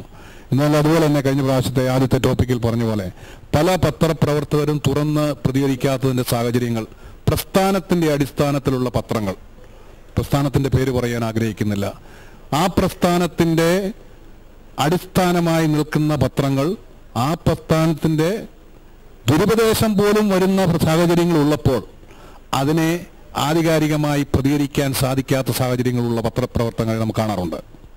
അങ്ങനെയുള്ള സാഹചര്യങ്ങൾ കൊണ്ട് ചില പത്രങ്ങൾ തുറന്നെഴുതാൻ മുന്നിരിക്കുന്നു. എന്നാൽ ബിലീവേഴ്സ് ജേണലിനെ സംബന്ധിച്ചുള്ളത് എനിക്ക് പറയാനുള്ളത്, ഞങ്ങൾ ആധികാരികമായി ദുരുപദേശത്തിനെതിരായി ശക്തമായി പ്രതികരിക്കുന്നു. വ്യക്തി താല്പര്യം നോക്കാതെ, പത്രപ്രവർത്തനത്തിനെതിരായിട്ടുള്ള ശത്രുതയെ നിലനിർത്താതെ. അങ്ങനെ ഒരു ശത്രുതയുണ്ടെന്ന് തോന്നുന്നുവെങ്കിലും ഞങ്ങളുടെ ഭാഗത്തുനിന്ന് അത് ഉണ്ടായിട്ടില്ല, അതുണ്ടാകുന്നുമില്ല. അതിന്റെ ചെയർമാൻ എന്നുള്ളതിൽ ആദ്യമായിട്ട് പറയാൻ എനിക്ക് സാധിക്കും. വ്യക്തി താല്പര്യങ്ങൾക്ക് അതീതമായിട്ട് പത്രപ്രവർത്തനം നടത്തണമെന്നുള്ളതാണ് നമ്മളിപ്പോൾ കേട്ടതായ ഭൂരിപക്ഷം വ്യക്തികളുടെയും പത്രപ്രവർത്തകരുടെയും താല്പര്യം. അടുത്ത ഒരു 5 വർഷത്തെ അല്ലെങ്കിൽ കഴിഞ്ഞ 5 വർഷത്തെ പഠന റിപ്പോർട്ടുകൾ അനുസരിച്ചാണല്ലോ നമ്മളിപ്പോൾ ഈ ടോപ്പിക്ക് ഡിസ്കസ് ചെയ്തിരിക്കുന്നത്. എന്നാൽ അടുത്ത ഒരു 5 വർഷത്തിനിടയ്ക്ക് ഈ പത്രധർമ്മത്തിന്റെ മൂല്യതയിൽ നിന്നുകൊണ്ട് തന്നെ ക്രൈസ്തവ സമൂഹത്തിനകത്ത് മാറ്റങ്ങൾ വരുത്തുവാൻ ഈ നിലനിൽക്കുന്ന അല്ലെങ്കിൽ ഇവിടെ സന്നിഹിതരായിരിക്കുന്ന പത്രക്കാർക്ക് കഴിയത്തില്ലേ? ഈ ക്രൈസ്തവ മാധ്യമങ്ങൾ കഴിഞ്ഞ കാലഘട്ടങ്ങളിൽ എടുത്ത നിലപാടുകളിൽ വലിയ വിജയം ഉണ്ടായിട്ടുണ്ട്. വിജയം എന്ന് പറയുന്നത് ഇവിടെ ഒരു ഭാഗം പത്രപ്രവർത്തകർ അവരുടെ സ്വാർത്ഥ താല്പര്യങ്ങൾക്ക് വേണ്ടി വളച്ചൊടിച്ച് എഴുതിയെങ്കിൽ പോലും നിലപാടെടുത്തിട്ട് ദുരുപദേശങ്ങളുമായിട്ട് രംഗത്ത് വന്നവരെ അടിച്ച് പുറത്താക്കാൻ ഇവിടുത്തെ പത്രങ്ങൾക്ക് സാധിച്ചു. പത്രങ്ങൾ പേന ചൂണ്ടിയിട്ടുള്ള ഒരാൾ പോലും ഈ രംഗത്തില്ല. അതുകൊണ്ട് ഞങ്ങൾ വിശ്വസിക്കുന്ന കാര്യം ഞങ്ങൾ പറയുന്നു, ഇവിടെ വഴിവപ്പരുവത്തിന് ആര് നിന്നാലും ബൈബിളാണ് നമ്മുടെ ആധികാരിക പ്രമാണം. ഒരു പ്രാമാണിക ഗ്രന്ഥമുള്ള ഒരു സമൂഹം പറയുകയാണ് ഞങ്ങൾക്ക് ഇന്ന പോലുള്ള കാര്യങ്ങളുണ്ട് എന്ന് പറഞ്ഞാൽ അവർ ഈ പ്രസ്ഥാനം വിട്ടുപോവുകയാണ് വേണ്ടത്. ഞങ്ങൾ എണ്ണി പറയാം, അത് പേര് പറയണ്ട എന്ന് പറഞ്ഞതുകൊണ്ട് ഇവിടെ ദുരുപദേശങ്ങളുമായിട്ട് രംഗത്ത് വന്ന ആളുകൾക്ക് ഞങ്ങൾ അവർക്കെതിരെ എഴുതുമ്പോൾ അത് വ്യക്തിഹത്യയല്ല, അവരുടെ നിലപാടുകൾക്കെതിരെ ഞങ്ങൾ സംസാരിച്ചപ്പോൾ ഉടനെ അവരുടെ പണം വാങ്ങിയിട്ട് അടുത്ത ലക്കത്തിൽ അവരുടെ മറുപടിക്കുള്ള അവസരം കൊടുക്കുന്ന പെന്തക്കോസ്തർ എന്ന് പറയുന്ന പത്രപ്രവർത്തകര് അവരെന്ത് ധാർമ്മികതയാണ് ഇവർ ചെയ്തിട്ടുള്ളത്? പത്രധർമ്മത്തിന്റെ ധാർമ്മികത അത് അശേഷം ത്യജിച്ചുകൊണ്ട് ക്രൈസ്തവ സമൂഹത്തിന് ഇടയിൽ പത്രധർമ്മങ്ങൾ ചെയ്യുന്നവരുണ്ട് എന്നുള്ളതാണ് ഇത്രയും പേര് ഡിസ്കസ് ചെയ്തതിന്റെ ഒരു സമ്മറി എന്ന് പറയുന്നത്. എന്നാൽ അടുത്ത നമ്മുടെ തലത്തിലേക്ക് നാം പോകേണ്ടത് ഇതിനെ എതിർക്കുവാൻ അല്ലെങ്കിൽ അത് ഇല്ലായ്മ ചെയ്യുവാൻ നമുക്ക് എന്ത് ചെയ്യാൻ പറ്റും? ഇപ്പൊ രാജു ആനിക്കാട് പറഞ്ഞതുപോലെ നമ്മുടെ തൂലിക ശക്തമായ നിലകളിൽ ചലിപ്പിക്കുമ്പോൾ തന്നെ ഒരു ഭാഗം ചലിപ്പിക്കാതിരിക്കുമ്പോൾ അവിടെ ഒരു കോംപ്രമൈസ് വീണ്ടും വരികയാണ്. ഇല്ല, ഈ ബൈബിളിന്റെ നമ്മുടെ പ്രമാണം എന്ന് പറയുന്നത് ബൈബിളാണ്. ബൈബിൾ 1-ാം നൂറ്റാണ്ടുകളിൽ നമ്മൾ ഓർക്കുന്ന ഇപ്പോഴാണ് ദുരുപദേശത്തിന്റെ കടന്നുകയറ്റം, ഒരിക്കലുമല്ല. ബൈബിൾ പഠിക്കുന്നവർക്കറിയാം 1-ാം നൂറ്റാണ്ടിൽ തന്നെ പൗലോസിന്റെയൊക്കെ കാലഘട്ടത്തിൽ, അപ്പോസ്തലിക കാലഘട്ടത്തിലാണ് ദുരുപദേശങ്ങൾ, വളരെ ആധികാരികമായ ദുരുപദേശങ്ങൾ എന്ന് പറഞ്ഞാൽ ഇന്ന് പറയുന്നത് പോലുള്ള സിമ്പിളായിട്ടുള്ള ദുരുപദേശങ്ങളല്ല. നമ്മുടെ ക്രൈസ്തവ ഉപദേശങ്ങളോട് കിടപിടിക്കുന്ന ആധികാരികമായ ഉപദേശങ്ങളുമായിട്ട് ശേഷിയുള്ളവർ രംഗത്ത് വന്നപ്പോൾ പോലും അപ്പോസ്തോലിക പിതാക്കന്മാര്, അപ്പോസ്തോലർ അതിനെതിരെ ശക്തമായി ഖണ്ഡനങ്ങളുമായി രംഗത്ത് വന്നതുകൊണ്ടല്ലേ സഭ രക്ഷപ്പെട്ടത്. അപ്പം ആ നിലപാട് ഇന്നും സൂക്ഷിച്ചാൽ സത്യത്തിനാണ് വിജയം, ധർമ്മത്തിനാണ് വിജയം, ന്യായത്തിനാണ് വിജയം. അതുകൊണ്ട് ഒരു പത്രമാണെങ്കിലും ഒരു എഴുത്തുകാരനെങ്കിലും ഈ നിലപാട് സൂക്ഷിച്ചാൽ ഇത്തരം ദുഷ്ടശക്തികളെ നമ്മുടെ സമൂഹത്തിൽ നിന്ന് പുറത്താക്കാൻ കഴിയും. തീർച്ചയായിട്ടും രാജു ആനിക്കാട് പറഞ്ഞതിൽ വളരെ വിലയേറിയ പോയിന്റ്സ് ഉണ്ട്. ഗുഡ് ന്യൂസിനെ സംബന്ധിച്ചിടത്തോളം ഞാൻ മുമ്പ് പറഞ്ഞു, എങ്കിൽ പോലും നമ്മളെടുക്കുന്ന ചില തീരുമാനങ്ങൾ പാസ്റ്റർ രാജു ആനിക്കാട് പറഞ്ഞതുപോലെ തന്നെ നമുക്ക് ഉപദേശ പെശക ഉള്ളവരെ നമ്മൾ ഗുഡ് ന്യൂസ് പ്രോത്സാഹിപ്പിക്കാറില്ല. കാരണം അത് സഭയെടുക്കുന്ന തീരുമാനത്തിന്, പൊതുവെ ഉള്ള സഭകളുടെ തീരുമാനം അനുസരിച്ച് ഗുഡ് ന്യൂസിൻ്റെ അകത്ത് അത് റിപ്പോർട്ട് ചെയ്യാറുണ്ട്. ആ കാര്യങ്ങളിൽ ഗുഡ് ന്യൂസ് പ്രോത്സാഹിപ്പിക്കത്തില്ല. വളരെ നന്ദിയുണ്ട്. ഈ ചർച്ച തുടങ്ങിയപ്പോൾ മുതൽ ഇതിൻ്റെ ഒരു സെക്കൻഡ് കൺക്ലൂഷനിൽ നാം എത്തിയപ്പോൾ നാം നേരോടെ നിന്നാൽ, ക്രൈസ്തവ പത്രപ്രവർത്തകർ നാം നേരോടെ നിന്നാൽ, സത്യത്തിന് വേണ്ടി നിന്നാൽ, വേദപുസ്തക അടിസ്ഥാനത്തിൽ നിന്നാൽ നമുക്ക് ചില മാറ്റങ്ങൾ വരുത്തുവാൻ ഇനിയുള്ള ദിവസങ്ങളിൽ സാധിക്കുമെന്നുള്ളൊരു ധ്വനി ഇതിൻ്റെ പിന്നിലുണ്ട്, അല്ലേ? കേരളത്തിലെ പ്രധാന ദുരുപദേശകർക്കെതിരെ ശക്തമായ നിലപാടെടുക്കുവാനിടയായി തീർന്ന പത്രമായിരുന്നു യുഗാന്ത്യ സന്ദേശം. ബഹുമാനപ്പെട്ട കുഞ്ഞുവി പാസ്റ്റർ കേരള സ്റ്റേറ്റ് ഓവർസിയർ ആയിരിക്കുമ്പോൾ തന്നെ തുടങ്ങി ആ സമയം മുതൽ ശക്തമായിട്ട് അതിൻ്റെ പേരിൽ യുഗാന്ത്യ സന്ദേശത്തിന് 50-ലധികം വക്കീൽ നോട്ടീസ് കേരളത്തിലെ ഒരു ന്യൂ ജനറേഷൻ സംഘടനയിൽ നിന്ന് കിട്ടി. 1.5 മണിക്കൂർ എൻ്റെ ഫോണിൽ വിളിച്ച് ഒരാൾ ഭീഷണിപ്പെടുത്തി. അത് കഴിഞ്ഞ് അതുകൊണ്ട് ഞങ്ങൾ പിന്മാറിയില്ല, അദ്ദേഹത്തെ നേരിട്ട് കണ്ടു. അത് കഴിഞ്ഞ് ചങ്ങനാശ്ശേരി ആസ്ഥാനമായിട്ടുള്ള പറഞ്ഞതുപോലെ കൃപയുടെ സുവിശേഷകർക്കെതിരെ ഞങ്ങൾ ശക്തമായ നിലപാട് എടുത്തു കഴിഞ്ഞപ്പോൾ അദ്ദേഹവും ഫോണിൽ വിളിച്ച് പരസ്യമായ സംവാദത്തിന് ഞങ്ങളെ വെല്ലുവിളിക്കുകയുണ്ടായി. അത് ഞങ്ങൾ സ്വീകരിച്ചെങ്കിലും അദ്ദേഹം ഞങ്ങൾ പറഞ്ഞ സമയത്ത് എന്ത് ചെയ്തില്ല, ഈ സംവാദത്തിന് തയ്യാറായില്ല. പക്ഷെ അതുകൊണ്ടും യുഗാന്ത്യ സന്ദേശം അവസാനിപ്പിച്ചില്ല. തുടർന്നും കേരളത്തിലെ ശക്തമായിരിക്കുന്ന ഈ കഴിഞ്ഞ ഡിസംബർ ലക്കത്തിൽ പോലും ഞങ്ങൾ ശക്തമായി ദുരുപദേശത്തിനെതിരെ ശക്തമായ രീതിയിൽ എന്ത് ചെയ്തു, എഴുതുവാനിടയായി തീർന്നു. അതിനെ തുടർന്ന് ഒരുപാട് ഫോൺ കോളുകൾ എൻ്റെ പേഴ്സണൽ ഫോണിലേക്ക് വരുവാനിടയായി തീർന്നു. എന്നും ഞങ്ങൾക്ക് മനസ്സിലാക്കുവാൻ കഴിയുന്നത് പത്രത്തിലൂടെ എഴുതുവാനിടയായി തീരുമ്പോൾ ഈ ദുരുപദേശങ്ങൾക്കെതിരെ ഞങ്ങളുടെ നിലപാടുകൾ ഞങ്ങൾ ജനത്തെ അറിയിക്കുവാനിടയായി തീരുമ്പോൾ അത് ആ പ്രസംഗകരെ സാരമായി തന്നെ ബാധിക്കുന്നുണ്ട് എന്നതിൻ്റെ തെളിവാണ് എന്ത് ചെയ്യുന്നത്, ഇത്ര പ്രതികരണങ്ങൾ വെല്ലുവിളികളും പീഡകളും പത്രപ്രവർത്തനത്തിൽ സ്വാഭാവികമാണ്. അതിനകത്ത് യാതൊരു പുതുമയും നമുക്ക് കാണേണ്ടതില്ല. എൻ്റെ അറിവ് ശരിയാണെന്നുണ്ടെങ്കിൽ ബിലീവേഴ്സ് ചാനൽ പല തവണ ഇത് നേരിട്ടിട്ടുണ്ട്. അതുപോലെ ഇവിടെ ഇരിക്കുന്ന പല പത്രപ്രവർത്തകരും എഴുത്തുകാരുമെല്ലാം ഈ വെല്ലുവിളികളെ നേരിടുന്നവരാണ്. എന്നാൽ വെല്ലുവിളികൾക്ക് തീർച്ചയായിട്ടും അപ്പോൾ വെല്ലുവിളികളും പീഡകളും ഒന്നും പത്രപ്രവർത്തനത്തിൽ തടസ്സമാണെന്ന് തോന്നുന്നില്ല. എന്നാൽ അതിനെ മറികടന്നുകൊണ്ട് ക്രൈസ്തവ സമൂഹത്തിനകത്ത് ചില മാറ്റങ്ങൾ വരുത്തുക എന്നുള്ളതായിരിക്കണം നമ്മുടെ ലക്ഷ്യം. തീർച്ചയായിട്ടും പത്രപ്രവർത്തനത്തിന്റെ മുൻപിലും വളരെ ഭീഷണികളും വെല്ലുവിളികളുമുണ്ട്. എന്നാൽ ഈ കാലഘട്ടം ഇപ്പോൾ മുഖ്യധാരയിൽ നിൽക്കുന്ന പെന്തക്കോസ്റ്റ് വാർത്താ മാധ്യമങ്ങളെല്ലാം വളരെ ശക്തമായിട്ട് ഈ വെല്ലുവിളികളെ ധീരമായിട്ട് തന്നെ നേരിട്ടുകൊണ്ടിരിക്കുകയാണ്. ഞങ്ങളുടെ ഗോസ്പൽ എക്കോസിൻ്റെ മീറ്റിങ്ങുകൾ കൂടുമ്പോൾ ശക്തന്മാരായ എഴുത്തുകാർ, കേരളത്തിലെ പെന്തക്കോസ്റ്റുകാർ അടങ്ങുന്ന കമ്മിറ്റികൾ, ഔദ്യോഗിക ഭാരവാഹികൾ, പത്രപ്രവർത്തകരെല്ലാം കൂടി ആ തിന്മയ്ക്കെതിരെ എങ്ങനെ പ്രതികരിക്കണമെന്ന് ആലോചിക്കുകയും ആലോചിച്ച് ഉറച്ചതിന് ശേഷമായിട്ട് ശക്തമായ തൂലികൾ ചലിപ്പിച്ചുകൊണ്ട് അതിനെ പ്രതികരിക്കുകയും ചെയ്തുകൊണ്ടിരിക്കുകയാണ്. ആ തിന്മയ്ക്കെതിരെ എങ്ങനെ പ്രതികരിക്കണമെന്ന് ആലോചിക്കുകയും ആലോചിച്ച് ഉറച്ചതിന് ശേഷമായിട്ട് ശക്തമായി ചലിപ്പിച്ചുകൊണ്ട് അതിനെ പ്രതികരിക്കുകയും ചെയ്തുകൊണ്ടിരിക്കുകയാണ്. തീർച്ചയായിട്ടും തെറ്റിപ്പോകത്തില്ല. എല്ലാ പത്രപ്രവർത്തനത്തിന്റെ പിന്നിലും ലീഡർഷിപ്പുണ്ട്. ആ ലീഡർഷിപ്പിന്റെ കൂട്ടായ അവരുടെ അഡ്വൈസും അവരുടെ ഉപദേശങ്ങളും അനുസരിച്ചാണ് ഈ ദുരുപദേശങ്ങൾക്കും സമൂഹത്തിലെ മൂല്യച്യുതികൾക്കും ഒക്കെ എതിരായി പ്രവർത്തിക്കുന്നത്. ശക്തമായിട്ട് എഴുതണമെന്ന് ആഗ്രഹമുണ്ടെങ്കിൽ പോലും അതിന്റെ ഓണേഴ്സിന് അല്ലെന്നുണ്ടെങ്കിൽ അതിന്റെ തലപ്പത്തിരിക്കുന്നവർക്ക് എഴുതാൻ താല്പര്യമില്ലെങ്കിൽ എന്ത് ചെയ്യും? അത് സഭാമാധ്യമങ്ങൾ മാത്രമേ അങ്ങനെ ചെയ്യാറുള്ളൂ.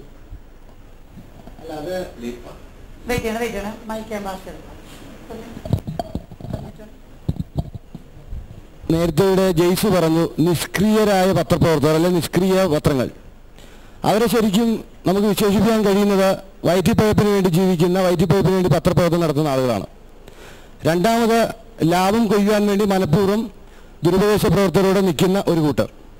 പക്ഷേ രാജുവാനിക്കാർ സൂചിപ്പിച്ച പോലെ പെന്തക്കോസിൻ്റെ തിരുത്തൽ ശക്തികളാകുവാൻ ചില പത്രങ്ങൾക്ക് കഴിഞ്ഞു എന്നത് വളരെ വലിയൊരു കാര്യം തന്നെയാണ്. കാര്യം പെന്തക്കോസിലെ പുഴുക്കുത്തുകളെ തുറന്നു കാട്ടുവാൻ, അതിനെ പലപ്പോഴും പേന കൊണ്ട് നേരിടുവാൻ കഴിഞ്ഞു എന്നുള്ളതാണ് വലിയ കാര്യം. പിന്നെ നേരത്തെ പറഞ്ഞ പോലെ തന്നെ ചില പ്രൈവറ്റ് ലിമിറ്റഡ് പത്രങ്ങൾ അല്ലെങ്കിൽ സഭയുടെ മാത്രം പ്രൈവറ്റ് ലിമിറ്റഡ് എന്ന് നമ്മൾ ചിലർ നിക്ഷേപിക്കുന്ന ചില പത്രങ്ങൾ, അവർക്ക് പലപ്പോഴും സഭയുടെ നാവായിട്ട് സഭയുടെ വാർത്തകൾ മാത്രം പ്രസിദ്ധീകരിക്കാനേ കഴിയൂ. അവർക്ക് മറ്റുള്ളവരുമായി അവർക്ക് നേരിടാനോ അവർക്കെതിരെ എഴുതുവാനോ സത്യത്തെ തുറന്നു കാട്ടാനോ അവർക്ക് കഴിയില്ല.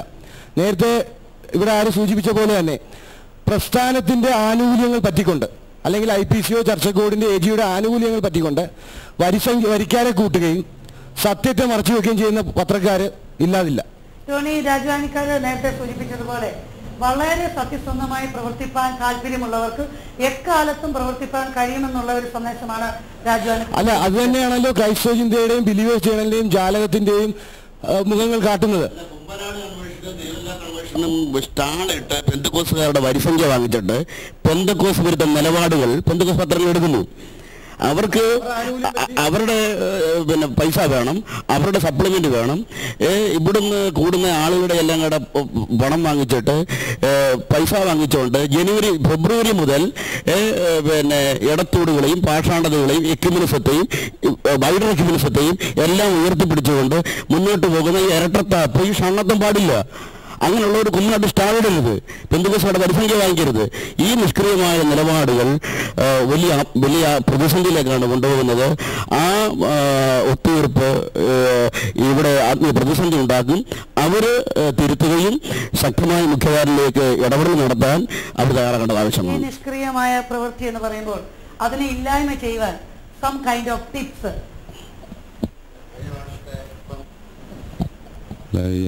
കാരണം നമ്മളാണല്ലോ ഇതിനകത്തെ വ്യക്തികൾ, നമ്മളാണ് ഇതിനകത്ത് ഇൻവോൾവ് ആയിരിക്കുന്നത്. നമുക്ക് മറ്റൊരു വ്യക്തി ഇതിനകത്ത് കൊണ്ടുവരേണ്ട കാര്യമോ ജഡ്ജ് ചെയ്യേണ്ട കാര്യമില്ല. കാരണം നമ്മുടെ തൂലിയാണ് ഇപ്പൊ ചലിച്ചുകൊണ്ടിരിക്കുന്നത്. അതുകൊണ്ടാണല്ലോ നിങ്ങൾ ഇവിടെ വന്നിരിക്കുന്നത്. അപ്പൊ ഇതിന് ഡിസിഷൻ എടുക്കേണ്ടത് നമ്മൾ തന്നെയാണ്. ഇത് ശക്തമായി നിലനിർത്തുമെന്ന് തീരുമാനിക്കുന്നത് നമ്മൾ തന്നെയാണ്. അപ്പൊ അങ്ങനെയാണെന്നുണ്ടെങ്കിൽ പാസ്റ്റർ സാംകുട്ടി പറയും. ഈ വിമർശനത്തോടെപ്പോഴും അസഹിഷ്ണുതയുള്ളൊരു സമൂഹമാണ് പെന്തക്കോസ്ത് സമൂഹം.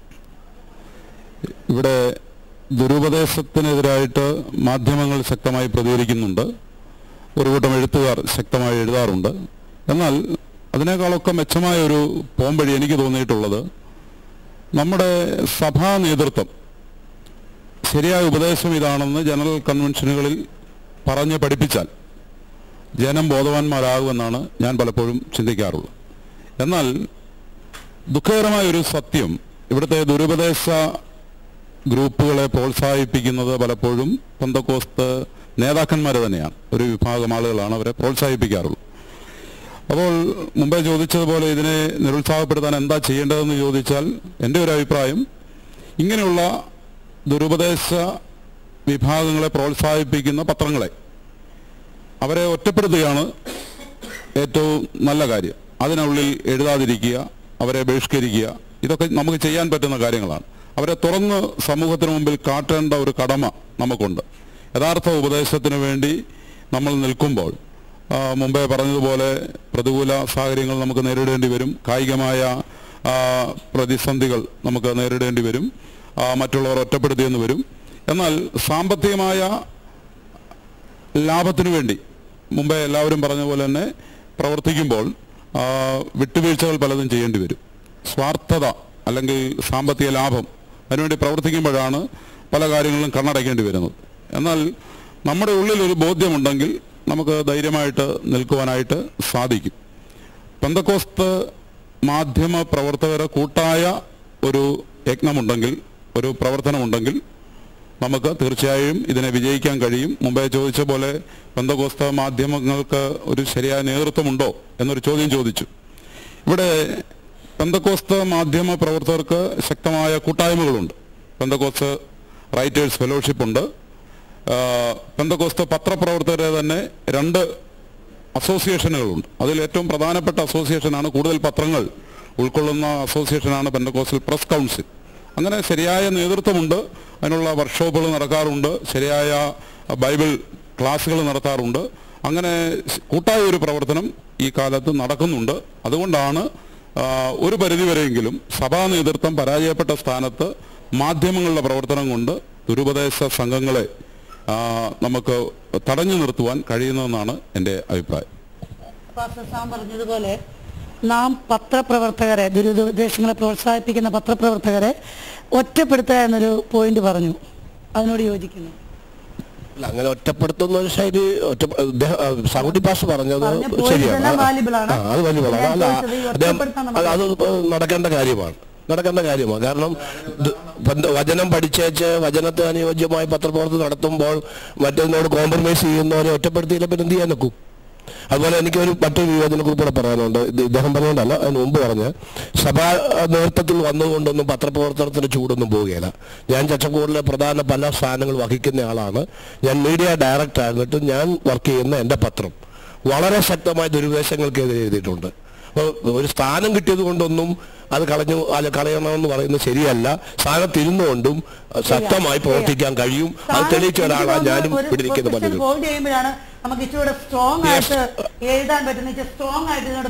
കാരണം ഞാൻ ഔദ്യോഗികമായി സഭയുടെ മീഡിയ ഡയറക്ടർ ആയിട്ട് പോലും എൻ്റെ പത്രത്തിൽ സഭയുടെ നിലപാടുകൾക്കെതിരെ പോലും എഴുതാൻ എനിക്ക് കഴിഞ്ഞിട്ടുണ്ട്. അതൊന്നും തടസ്സമല്ല, ഒരിക്കലും.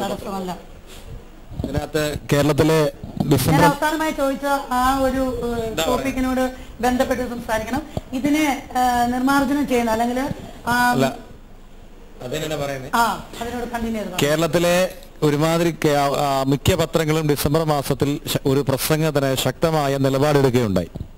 അദ്ദേഹത്തിന്റെ ഉപദേശത്തെ ക്രിസ്ത്യൻ സെബലിനിസവും ക്രിസ്ത്യൻ സെരിന്ത്യനിസവും തമ്മിലുണ്ടാകുന്ന കാര്യസംബന്ധമായിട്ട് അദ്ദേഹം പ്രസംഗിച്ച എല്ലാ പ്രസംഗത്തെ സംബന്ധിച്ച് ശക്തമായി എല്ലാ പത്രങ്ങളും, ഒട്ടുമിക്ക പത്രങ്ങളും തന്നെ എഴുതി. പിറ്റേ ആഴ്ചയിൽ പിറ്റേ ഇഷ്യൂവിൻ്റെ അകത്ത് അദ്ദേഹത്തിൻ്റെ ഇൻ്റർവ്യൂ പ്രസിദ്ധീകരിച്ചുകൊണ്ട് ഒരു പത്രം എന്ത് ചെയ്തു, അതിനെ ദുർബലപ്പെടുത്തുന്ന രീതി എന്ത് ചെയ്യുകയുണ്ടായി. ഈ ഒരു സംരംഭം ആണ് പലപ്പോഴും എന്ത് ചെയ്യുന്നത്, നമുക്ക് തിരിച്ചറിവുകൾ ഉണ്ടാകാതെ പോകുന്നതിൻ്റെ അടിസ്ഥാനമായിരിക്കുന്ന കാരണമെന്ന് മനസ്സിലാക്കുന്നത്. നമ്മൾ ഒരിക്കൽ എതിർത്തിരുന്ന ദുരുപദേശകരെ നമ്മൾ പിന്നത്തേതിൽ ഇന്റർവ്യൂ ചെയ്യുന്നതുകൊണ്ടോ അവരോട് സംസാരിക്കുന്നത് കൊണ്ടോ അവരുമായിട്ട് ബന്ധം പുലർത്തുന്നത് കൊണ്ടോ ഒക്കെ നമ്മുടെ ആ മൂല്യത ശോഷിച്ചു പോകുമോ? അല്ല, ദുരുപദേശകർക്ക് അവിടെ നിലപാട് വ്യക്തമാക്കാൻ മാധ്യമങ്ങളിൽ തന്നെ അവസരമുണ്ട്. അതല്ല പറയുന്നത്, അതല്ല ഇന്നത്തെ വിഷയം. ദുരുപദേശകർക്ക് അവിടെ നിലപാട് പറയാൻ പറ്റും. ഈ മാധ്യമങ്ങളിൽ തന്നെ കാര്യം വ്യക്തമാക്കാൻ പറ്റും. എന്നാൽ അതിൻ്റെ പിന്നിലെ മാധ്യമ രാഷ്ട്രീയ ഇവിടെ വിമർശിക്കപ്പെട്ടത്. ഞാൻ പറഞ്ഞ് അവസാനിപ്പിക്കുന്നൊരു വിഷയം, ഇവിടെ ഈ ജനറൽ കൺവെൻഷൻ നടന്നുകൊണ്ടിരിക്കുമ്പോൾ ഒരു പുസ്തക വിതരണം നടക്കുന്നുണ്ട്. ഷാരൂരിലെ ഒരു സെൻട്രൽ പാസ്റ്റർ എഴുതിയൊരു പുസ്തകം. ആ പുസ്തകത്തിൻ്റെ അവതാരികയും അനുമോദനവും ആശംസയുമെല്ലാം കേരളത്തിലെ പെന്തക്കോസ്റ്റ് ലീഡേഴ്സാണ് എഴുതിയിരിക്കുന്നത്. ആ പുസ്തകത്തെക്കുറിച്ച് ജാലകം തൃത്വവിരുദ്ധ ഉപദേശവുമായി ഒരു പാസ്റ്ററുടെ പുസ്തകം എഴുതിയിട്ടുണ്ട്. ബിലീവേഴ്സിനെ അതിനെക്കുറിച്ച് എഴുതിയിട്ടുണ്ട്. എൻ്റെ ലേഖനം നാളെ ഇറങ്ങുന്നുണ്ട്. അതായത് എൻ്റെ ഖണ്ഡനം. യേശു ക്രിസ്തുവിൻ്റെ നിത്യത ചോദ്യം ചെയ്യുന്ന, നിത്യതയിൽ ക്രിസ്തുവില്ല, വീണ്ടെടുപ്പ് പൂർത്തീകരിച്ചതുകൊണ്ട് ഇനി യേശുവിൻ്റെ ആവശ്യമില്ല എന്ന് പറയുന്ന സബലിനിസം എന്ന് പറയുന്ന മോഡലിസ്റ്റിക് മൊണാർക്കിസം എന്ന് പറയുന്ന ആദിമ നൂറ്റാണ്ടിലുണ്ടായിരുന്ന യേശുക്രിസ്തുവിൻ്റെ എറ്റേണിറ്റിയെ നിഷേധിക്കുന്ന ഗുരുതരമായ യേശുക്രിസ്തു വ്യക്തിത്വം നിരാകരിക്കുന്ന ഒരു പുസ്തകം ഇവിടെ കച്ചവടം ചെയ്തുകൊണ്ടിരിക്കുകയാണ്. അതിന് അവതാരിക എഴുതിയിരിക്കുന്ന നമ്മുടെ ലീഡേഴ്സാണ്. അതിൻ്റെ പ്രകാശനം നടത്തുകയും അതിൻ്റെ അനുമോദനവും ആശംസയിലെല്ലാം നമ്മുടെ ലീഡേഴ്സാണ് നടത്തിക്കൊണ്ടിരിക്കുന്നത്. ഇവിടെ ആരും മുമ്പ് സൂചിപ്പിച്ചതുപോലെ ഇങ്ങനെയുള്ള വിഷയങ്ങളെ ഒളിഞ്ഞും തെളിഞ്ഞും ലീഡർഷിപ്പ് നടത്തുന്ന ഈ കോംപ്രമൈസ് അവസാനിപ്പിക്കാതെ, അവരോട് ചേർന്ന് നടക്കുന്ന ഈ പങ്കുവച്ചവടം പത്രക്കാരും അവസാനിപ്പിക്കാതെ ഈ ഇടം വൃത്തിയാക്കാൻ സാധ്യമല്ല. അത് വൃത്തിയാക്കാനുള്ള ശക്തമായ മുന്നേറ്റത്തിലാണ് ഇവിടെ ഇരിക്കുന്ന മാധ്യമപ്രവർത്തകർ മുന്നോട്ട് പോകുന്നത്, ഇടപെടൽ നടത്തുന്നത്. അതിന് ലീഡർഷിപ്പിൻ്റെ സഹായം ആവശ്യമാണ്. അതിന് മുമ്പ് പറഞ്ഞതുപോലെ മിണ്ടാതിരിക്കുന്ന, നിസ്സംഗത പുലർത്തുന്ന മാധ്യമങ്ങളും ശക്തമായി തിരുത്തി മുന്നോട്ട് വരേണ്ട ആവശ്യമാണ്. ഈ ദിവസങ്ങളിൽ ക്രൈസ്തവ സമൂഹത്തിന് ചില മാറ്റങ്ങൾ വരുത്താൻ മാധ്യമങ്ങൾക്ക് കഴിയണമെന്നുള്ള ലക്ഷ്യബോധത്തോടെയാണ് നാം ഈ ചർച്ച ആരംഭിച്ചത്. നമുക്ക് മാറ്റങ്ങൾ വരുത്താൻ കഴിയും, അല്ലെങ്കിൽ നമുക്ക് മാറ്റങ്ങൾ സൃഷ്ടിച്ചെടുക്കുവാൻ സാധിക്കും എന്നൊരു പൂർണ്ണ ഉത്തമ ബോധ്യത്തോടെ ഈ ദിവസങ്ങളിൽ ചലിക്കുവാൻ നമുക്ക് കഴിയുമോ ജോജി? തീർച്ചയായിട്ടും നമുക്ക് ചലിക്കുവാൻ കഴിയും. അതായത് ഇപ്പോൾ തന്നെ ജെയ്സ്മാൻ നാട് പറഞ്ഞതുപോലെ നമ്മളുടെ തൂലിക ഇതുപോലുള്ള ജീർണതകൾക്കെതിരെ എഴുതുവാൻ വേണ്ടിയുള്ളതാണ്. ആ ജീർണതകൾ നീക്കുവാനായിട്ട് ഈ കാലഘട്ടത്തിലെ പത്രപ്രവർത്തകർക്ക് കഴിയും എന്ന് തന്നെയാണ് എൻ്റെ ചിന്ത.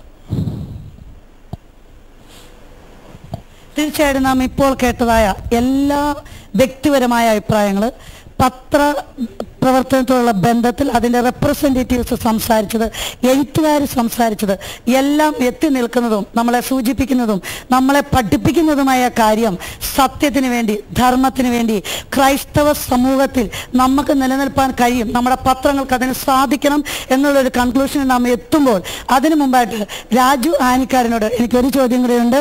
ഇതിന് ഉപയോഗിക്കപ്പെടാൻ പറ്റുന്ന 3 ടിപ്സ് പറയണം.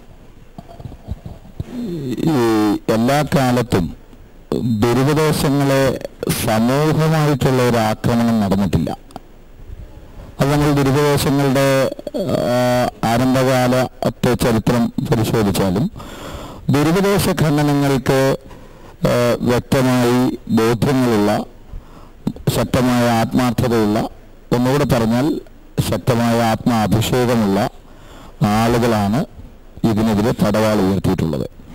അതുകൊണ്ട് നമ്മളിങ്ങനെ ഒരു ചർച്ചയൊക്കെ നടത്തുമ്പോൾ തന്നെ നമ്മൾക്ക് പ്രതീക്ഷിക്കാമെങ്കിലും എൻ്റെ ഇപ്പോഴത്തെയും വിശ്വാസം ഇതിനു വേണ്ടി നിയോഗിക്കപ്പെട്ട, ശക്തമായി ഈ ഉപദേശ സത്യങ്ങളെക്കുറിച്ച് ബോധ്യങ്ങളുള്ള, ദുരുപദേശത്തിനെതിരെ എപ്പോഴും കണ്ണും കാതും തുറന്നിരുന്നു. ഇപ്പം ഞങ്ങൾ പറഞ്ഞല്ലോ, ഒരു പുസ്തകം ഇവിടെ രംഗത്ത് വരുമ്പോൾ തന്നെ ഞങ്ങൾ പത്രം പ്രതികരിച്ചു കഴിഞ്ഞു.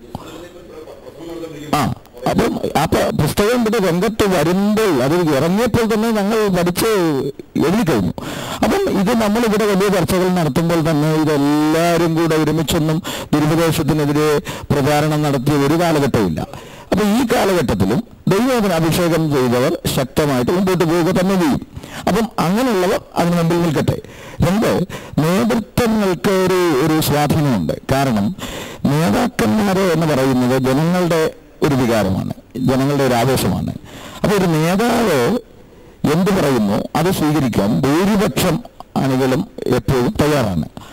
അങ്ങനെ തയ്യാറുള്ള ഒരു സമൂഹത്തിൽ നേതൃത്വത്തിൽ വരുന്ന ആളുകൾ ഇതിനെതിരെ വ്യാപകമായ ഒരു പ്രചാരണത്തിന് വേണ്ടി അവരുടെ സ്ഥാനം ഉപയോഗിക്കുകയാണെങ്കിൽ നമുക്കിതിനെ തടഞ്ഞു നിർത്താൻ കഴിയും. പക്ഷെ നിർഭാഗ്യവശാൽ നമ്മുടെ നേതൃത്വങ്ങളെ നമ്മൾ കുറച്ച് കാണുന്നില്ല. പക്ഷേ എന്തോ അവരുടെ തിരക്കുകൾ കൊണ്ടാണോ, ഇനി അവർക്ക് ഇത്യാദി കാര്യങ്ങളെക്കുറിച്ചുള്ള ബോധ്യക്കുറവുകൊണ്ടാണോ എന്തോ, ദുരുപദേശങ്ങൾ എന്നൊക്കെ പറയുന്നത് ഇന്നൊരു ഒരു ഒരു ഒരു വാർത്ത അല്ലാത്ത സ്ഥിതിയിലാണ് നമ്മുടെ നേതൃത്വങ്ങൾ പലരും പ്രതികരിക്കുന്നത്. അത് പാടില്ല. നേതൃത്വങ്ങൾ വരേണ്ടത് ആവശ്യമാണ്. നേതൃത്വങ്ങൾ എപ്പോഴും ജനത്തിനൊരു വികാരമാണ്. അവർ മുന്നണി പോരാളികളായിട്ട് ദുരുപദേശങ്ങൾക്കെതിരെ നിന്നാൽ നമുക്ക് ഇതിനെ തടയിടാൻ പറ്റും. നമ്മുടെ സമയത്തിന്റെ പരിധി കൊണ്ട് ചർച്ച നമ്മൾ ബൈൻഡപ്പ് ചെയ്യുകയാണ്. വളരെ വിലയേറിയ വാല്യുബിൾ പോയിന്റ്സ് പലരും ഡിസ്കസ് ചെയ്തു. വരും ദിവസങ്ങളിൽ കർത്താവായ യേശുക്രിസ്തുവിന്റെ വചനത്തിന്റെ അടിസ്ഥാനത്തിൽ പ്രവർത്തിക്കുന്ന ക്രൈസ്തവ പത്രങ്ങൾ സത്യത്തിനും ധർമ്മത്തിനും സത്യസന്ധതയ്ക്കും വേണ്ടി ശക്തിയോടെ പോരാടിക്കൊണ്ട് ഏത് കാലഘട്ടത്തിലും ഏത് പ്രതിസന്ധിയിലും പ്രതികൂലത്തിലും നമ്മൾ ഐക്യത്തോടെ നിന്നാൽ, ഒത്തൊരുമയോടെ നിന്നാൽ നമുക്ക് എന്ത് ചെയ്യാൻ കഴിയും? നിശ്ചയമായിട്ടും ഇതിനെ നിർമ്മാർജ്ജനം ചെയ്യാൻ പറ്റും. ക്രൈസ്തവ മാധ്യമങ്ങൾക്ക് വളരെ പ്രസക്തിയുള്ള ഒരു കാലഘട്ടത്തിലാണ് നാം ഇന്ന് എത്തി നിൽക്കുന്നത്.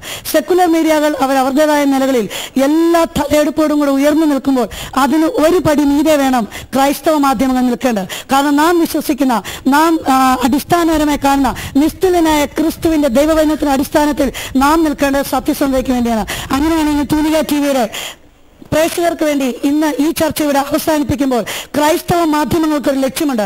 ക്രൈസ്തവ മാധ്യമങ്ങളുടെ ലക്ഷ്യം എന്ന് പറയുന്നത് സത്യത്തിന് വേണ്ടി നിലനിൽക്കുക, ധർമ്മത്തിന് വേണ്ടി നിലനിൽക്കുക, ക്രൈസ്തവ സമൂഹത്തിൽ നടക്കുന്ന ദുരാചാരങ്ങൾക്കെതിരെ പോരാടുക എന്നുള്ള ഏകകണ്ഠമായ ഒരു തീരുമാനവുമായിട്ടാണ് ഞങ്ങൾ ഈ ചർച്ച ഇവിടെ അവസാനിപ്പിക്കുന്നത്. ഇതിൽ പങ്കെടുത്ത എല്ലാ എൻ്റെ കൂട്ടുപ്രവർത്തകർക്കും ഞങ്ങൾ തൂലിക ടിവിയുടെ നന്ദി പ്രത്യേകം അറിയിക്കുന്നു. വരും ദിവസങ്ങളിൽ കേരളത്തിൽ നിങ്ങൾ ആയിരിക്കുന്ന ഇടങ്ങളിൽ ഈ ചർച്ചകൾ ഇതുപോലെ ഇനിയും അനവധി നടക്കട്ടെ. അതിൽ കർത്താവായ യേശുക്രിസ്തു നിങ്ങളെ സഹായിക്കുമാറാകട്ടെ.